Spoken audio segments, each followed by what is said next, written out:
ഈശോ മിശിഹായിക്ക് സ്തുതിയായിരിക്കട്ടെ. ഭൂതോച്ചാടന അനുഭവ പാഠങ്ങളുടെ 35-ാമത്തെ സെഷനിലേക്ക് ഈശോയുടെ നാമത്തിൽ കൃത്യമായ സ്വാഗതം. Hallelujah, hallelujah, hallelujah. സ്നേഹമുള്ള സഹോദരങ്ങളെ, കഴിഞ്ഞ ഏതാനും സെഷനുകളിൽ നമ്മളുടെ ഭവനങ്ങളുമായി ബന്ധപ്പെട്ട വിശുദ്ധിയെക്കുറിച്ച് നമ്മൾ ചില അനുഭവങ്ങൾ പങ്കുവെക്കുകയായിരുന്നല്ലോ.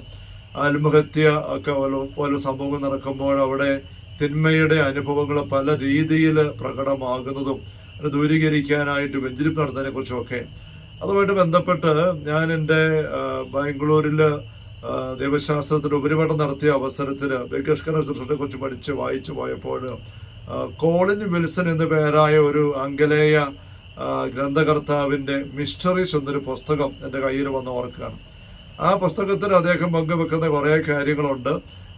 പ്രത്യേകിച്ച് ഇങ്ങനെ പൈശാചികമായ സ്വാധീനങ്ങൾക്ക് അടിപ്പെട്ടു പോയ ഭവനങ്ങൾ ബാധയുള്ള വീടുകളായിട്ട് ഉപേക്ഷിക്കപ്പെട്ട് കിടക്കുന്നത്, അവിടെ ഈ ആൾക്കാർ പറയുന്നവർ താമസിക്കാൻ മേലാത്ത അവസ്ഥ ഉണ്ടായിട്ടുണ്ടോ ഇല്ലയോ, അങ്ങനെയുള്ള കാര്യങ്ങളെക്കുറിച്ച് ഒരു മതപരമായ രീതിയിൽ, വിശ്വാസപരമായ രീതിയിലല്ലാതെ ഒരു സെക്കുലറായ രീതിയിൽ അല്ലെങ്കിൽ അല്പം ശാസ്ത്രീയമായ രീതിയിൽ അവയെ ഒന്ന് അപഗ്രഥിക്കാൻ അദ്ദേഹം നടത്തുന്ന ഒരു പരിശ്രമത്തെക്കുറിച്ച് അദ്ദേഹം പറയുന്നുണ്ട്. ഈ അമേരിക്കയിൽ തന്നെയുള്ള കെൻറ്റുക്കി എന്ന സ്ഥലത്തുള്ള ഒരു വീട് ഇതുപോലെ ബാധയുള്ള വീടായിട്ട് ഉപേക്ഷിക്കപ്പെട്ട് കിടക്കുന്നു.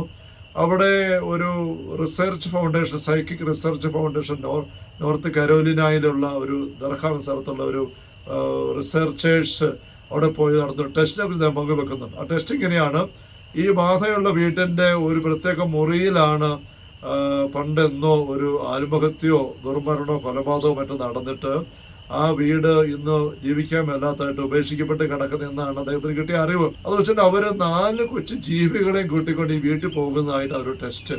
എന്നുവെച്ചാൽ അവർ തിരഞ്ഞെടുത്തിരിക്കുന്നത് ഒരു പട്ടി, ഒരു പൂച്ച, ഒരു എലി, ഒരു പാമ്പ്.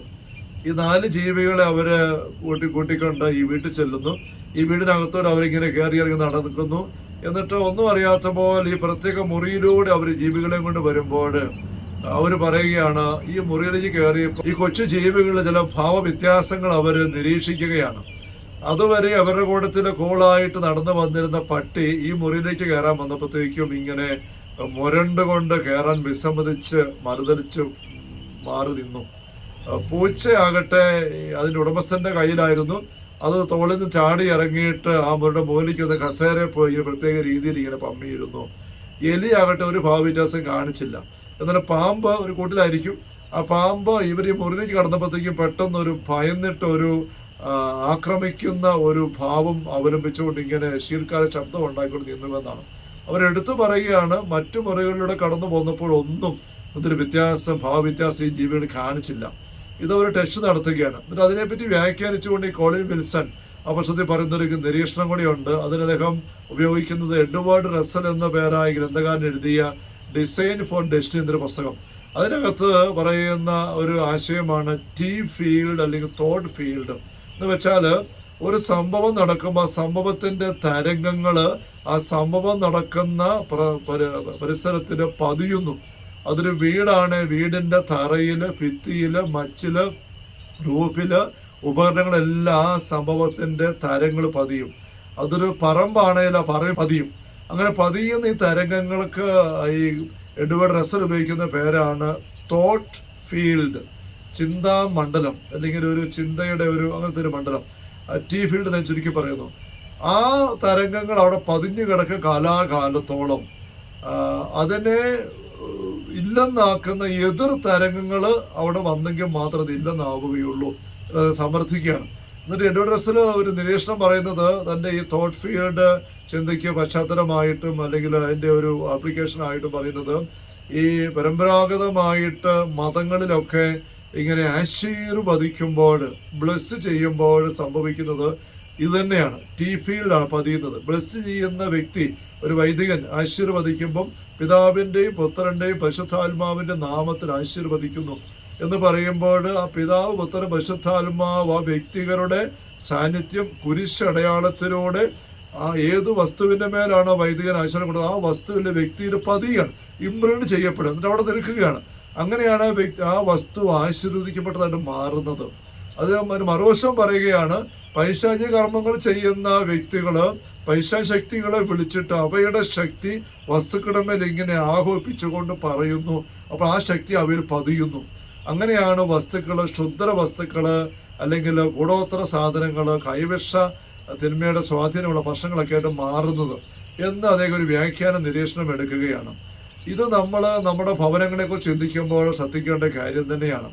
അങ്ങനെ ഒരു പ്രവൃത്തി സംഭവിക്കുമ്പോൾ, ഒരു ശബ്ദമുണ്ടാകുമ്പോൾ, ഒരു വാക്ക് പറയുമ്പോൾ അതിലൂടെ ആ പരിസരത്തുള്ള വസ്തുക്കളിൽ അല്ലെങ്കിൽ ഭവനങ്ങളിൽ, പറമ്പിലൊക്കെ മാറ്റം ഉണ്ടാകുമോ ഇല്ലയോ എന്ന് ചിലപ്പോൾ നമുക്ക് പെട്ട ശങ്ക തോന്നാം. ഇതൊക്കെ ചുമ്മാ ഇച്ചിരി കടന്ന് കാട് കയറിയ ചിന്തകളല്ലേ എന്ന്.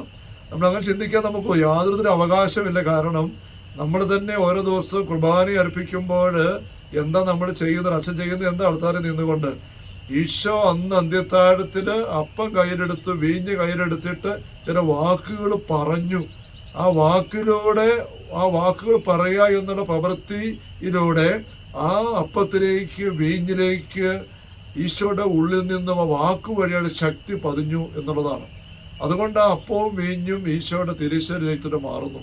ഇന്നും കുർബാന അർപ്പിക്കുന്ന വൈദികൻ ഓരോ ദിവസവും അപ്പം കയ്യിലെടുത്ത് വീഞ്ഞ് കയ്യിലെടുത്തിട്ട് ഈശോ അന്ന് ഉരുവിട്ട ആ വാക്കുകൾ ഈശോ നൽകിയ അധികാരത്തിൽ ആ സ്ഥാനത്ത് പറയുമ്പോൾ അപ്പം വീഞ്ഞും അങ്ങനെയോട് മാറുന്നു, അതനുസരിച്ച് മാറുന്നു. ഇത് നമുക്ക് ഒരിക്കലും നിഷേധിക്കാൻ പറ്റുന്ന കാര്യമല്ല. ഇതതിൻ്റെ ഒരു അങ്ങേറ്റത്തെ ഒരിക്കലും നമുക്ക് അവഗണിക്കാൻ മേലാത്തൊരു മാതൃകയായിട്ട് നിൽക്കുമ്പോഴും മറുവശത്തിനൊപ്പം നമ്മുടെയൊക്കെ ജീവിതത്തിൽ ഓരോ ദിവസവും നമ്മൾ പറയുന്ന വാക്കുകൾ, ചെയ്യുന്ന കാര്യങ്ങൾ, അതുമായിട്ട് ബന്ധപ്പെട്ട വ്യക്തികളുടെ മേല്, വസ്തുക്കളുടെ മേല്, ഭവനങ്ങളുടെ മേല് പതിയുന്നുണ്ട് എന്ന് നമ്മൾ ഓർമ്മിക്കണം. ഞാനിത് പറയുന്നത് കഴിഞ്ഞ പറയുകയുണ്ടായി, ആത്മഹത്യ സംഭവിക്കുമ്പോൾ അതിൻ്റെ ഒരു അന്തരീക്ഷം ഉണ്ടാവുക. ആത്മഹത്യ സംഭവം ആത്മഹത്യയിലേക്ക് പോകുന്ന വെറുപ്പോ, വിദ്വേഷം, നിരാശ, അല്ലെ കൊലപാതകത്തിന്റെ ക്രൂരത, ഇങ്ങനെയൊക്കെയുള്ള അവസ്ഥയിൽ ഒരു വ്യക്തി പെരുമാറുമ്പോൾ ആ സംഭവത്തിന്റെ ആ ആ ചിന്താ തരംഗങ്ങൾ അവിടെ എല്ലാം പതിയുകയാണ്. ആ തിന്മയുടേത് പതിയുമ്പോൾ തിന്മയുടെ അന്തരീക്ഷം ഉണ്ടാക്കും, തിന്മയുടെ അരുവികൾ അങ്ങോട്ട് ആകർഷിക്കുന്നു. അതുപോലെ വിശുദ്ധമായ രീതി ജീവിക്കുന്ന വ്യക്തികൾ പെരുമാറുന്നിടത്ത് വിശുദ്ധമായ കാര്യങ്ങൾ പതിയുന്നു. അങ്ങനെയാണല്ലോ അൽഫോൻസാമയുടെ ഒക്കെ മുറി വിശുദ്ധ സ്ഥലമായിട്ട് മാറുന്ന എല്ലാ വിശുദ്ധരുടെയും പെരുമാറിയ മുറികളും ഒക്കെ വിശുദ്ധരാണ് മാറിയിരിക്കുന്നത്. അവിടെ ജീവിതത്തിൽ നിന്നും പതിഞ്ഞ കാര്യങ്ങൾ ആ വസ്തുക്കളിൽ നിലനിൽക്കുന്നതുകൊണ്ടല്ലേ. അതാണ് തിരുശേഷിപ്പുകൾ എന്ന് പറയുന്നത്. സ്നേഹമുള്ള സഹോദരങ്ങളെ, നമ്മൾ ഭൂതോച്ചാടന മേഖലയെപ്പറ്റി നമ്മൾ നിരീക്ഷിക്കുമ്പോൾ നമ്മുടെ ഒക്കെ ഭവനങ്ങളെ പൈശാചിക അരുവികൾക്ക്, അശുദ്ധ ആത്മാക്കൾക്ക്, സാധാന്യ സംഘങ്ങൾക്ക് ഒരു തരത്തിലും അവകാശമുള്ളതോ ഒരവസ്ഥയിൽ നമ്മൾ ഇടരുത്, നിലക്കാൻ അനുവദിക്കരുത്. അവയ്ക്ക് കടന്നു വരാൻ ആകർഷണം തോന്നുന്ന അവസ്ഥയിലേക്ക് പോകത്തക്ക രീതിയിലുള്ള സംസാരങ്ങളോ പെരുമാറ്റങ്ങളോ പ്രവൃത്തികളോ ഒന്നും നമ്മുടെ ഭാഗത്തുനിന്നോ കുടുംബാംഗങ്ങളുടെ ഭാഗത്തുനിന്നോ അവിടെ വന്നു പോകുന്ന വ്യക്തിയുടെ ഭാഗത്തുനിന്നോ ഉണ്ടാകാതിരിക്കാൻ സൂക്ഷിക്കുക എന്നുള്ളത് വിടുതലിന്, ദൈവിക സംരക്ഷണത്തിനായിരിക്കാനായിട്ട് നമുക്ക് അത്യാവശ്യം വേണ്ട ഒരു അടിസ്ഥാന വ്യവസ്ഥയാണ്. Hallelujah, hallelujah, hallelujah.